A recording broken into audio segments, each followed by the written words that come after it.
दुनिया के अलग अलग हिस्सों से दो बड़ी खबरें सामने आई है। पहली खबर फ्रांस से है, जहां स्कूलों में छोटे बच्चों के साथ कथित हिंसा और यौन उत्पीड़न के मामले ने पूरे देश को झकझोर दिया है। वहीं दूसरी बड़ी खबर गाजा पट्टी से आई है, जहां इजरायल ने बड़ा हमला करते हुए हमास के एक बड़े कमांडर को मार गिराने का दावा किया। सबसे पहले बात करते हैं फ्रांस में सामने आए उस बड़े स्कैंडल की, जिसने वहां की शिक्षा व्यवस्था पर गंभीर सवाल खड़े कर दिए हैं। मीडिया रिपोर्ट्स के मुताबिक फ्रांस के कई प्री स्कूल, प्राइमरी स्कूल और डे केयर सेंटर में छोटे बच्चों के साथ हिंसा, दुर्व्यवहार और यौन उत्पीड़न के मामले सामने आए। आरोप उन लोगों पर लगे हैं जिनकी जिम्मेदारी बच्चों की देखभाल करना था। बताया जा रहा है कि कई मामलों में 3 से 5 साल तक के बच्चों के साथ गलत व्यवहार हुआ है। रिपोर्ट्स के अनुसार अकेले राजधानी पेरिस में ही 100 से ज्यादा मामलों की जांच चल रही है। बच्चों के माता पिता का आरोप है कि स्कूल में तैनात मॉनिटर्स बच्चों पर चिल्लाते थे, उनके बाल खींचते थे, खाना नहीं देते थे और कुछ मामलों में यौन उत्पीड़न तक किया गया। कई अभिभावकों का कहना है कि उन्होंने पहले भी शिकायत की थी, लेकिन उनकी बातों को गंभीरता से नहीं लिया गया। अब जब यह मामला खुलकर सामने आया है तो पूरे फ्रांस में गुस्सा देखने को मिल रहा है। लोग सड़कों पर उतरकर दोषियों के खिलाफ सख्त कार्रवाई की मांग कर रहे हैं। हाल ही में 26 मई को इससे जुड़ा एक मामला ट्रायल में पहुंचा। डेविड जी नाम के 36 वर्षीय स्कूल असिस्टेंट पर आरोप है कि उन्होंने सितंबर 2024 से अप्रैल 2025 के बीच कई छोटे बच्चे का यौन उत्पीड़न किया।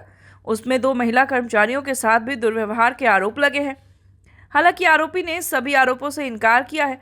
फ्रांस सरकार ने भी मामले की गंभीरता को देखते हुए पेरिस के मेयर एमेनुएल ग्रेगोरो से कहा है कि दोषियों के खिलाफ कड़ी कार्रवाई की जाएगी। अधिकारियों के मुताबिक कई स्कूल असिस्टेंट्स को सस्पेंड भी किया जा चुका है। अब बात करते हैं गाजा पट्टी की, जहां इजरायल और हमास के बीच तनाव एक बार फिर बढ़ता दिखाई दे रहा है। इजरायली सेना ने दावा किया कि उसने हमास के मिलिट्री विंग के कमांडर मोहम्मद ओदेह को मार गिराया। सेना के अनुसार कई महीनों की निगरानी के बाद उसके ठिकानों पर हमला हुआ।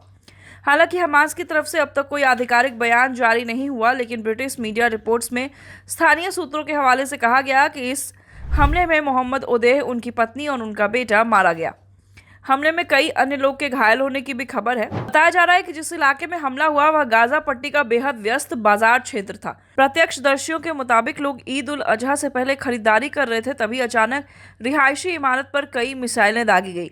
हालांकि इजरायल और हमास के बीच पहले से सीज फायर लागू होने की बात कही जाती रही है, लेकिन इसके बावजूद गाजा में हमले लगातार जारी हैं। इजरायल का आरोप है कि हमास ने हथियार नहीं छोड़े और सीज फायर की शर्तों का पालन नहीं किया, इसलिए कार्रवाई जारी है। फिलहाल दोनों ही मामलों ने अंतर्राष्ट्रीय स्तर पर चिंता बढ़ा दी है।